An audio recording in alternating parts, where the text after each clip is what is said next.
ধনী মানি জ্ঞানী গুণী পণ্ডিত বিদ্বান যতই থাক,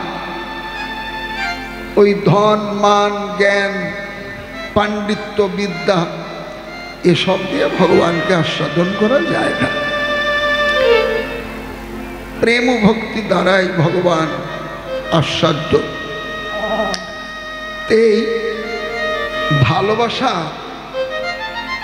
যেখানে গভীর, সেখানে মান অভিমান সূচনা হয়ে থাকে। এই অনন্ত কোটি বিশ্ব ব্রহ্মাণ্ডে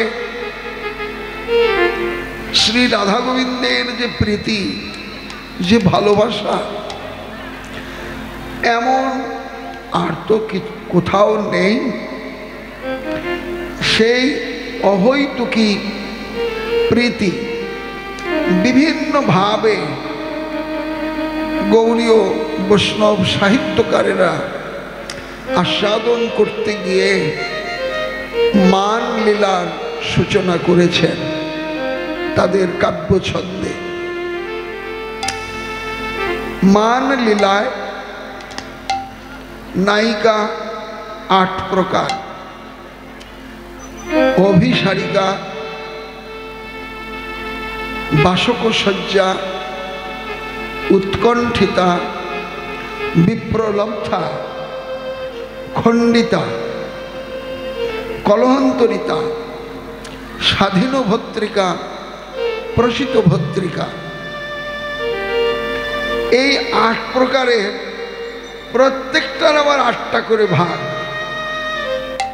ধীরা, অধীরা, ধীরাধীরা, প্রগল্ভা, বিপ্রলম্ভ, এমন করে প্রত্যেকটার 8টা করে ভাগ। তাহলে 8 8 64 ভাবে ভগবানের এই প্রীতি মাধুরী আস্বাদন করেছেন। মিষ্টির কারিগর যেমন দুধ আর ছানা আর শর্করা দিয়ে বিভিন্ন অনুপাতে মিশ্রণ ঘটায় শত প্রকারের মিষ্টি আস্বাদন করান, বৈষ্ণব সাহিত্যকারেরা শ্রী রাধা গোবিন্দ প্রেম মাধুরী এমন করে 8 8 64 প্রকারে জগৎ জীবকে আস্বাদন করিয়েছেন। সেই মান লীলা চলছে। এখন যে লীলা স্মরণের বিষয় তা হল কলহান্তরিতা মিলন।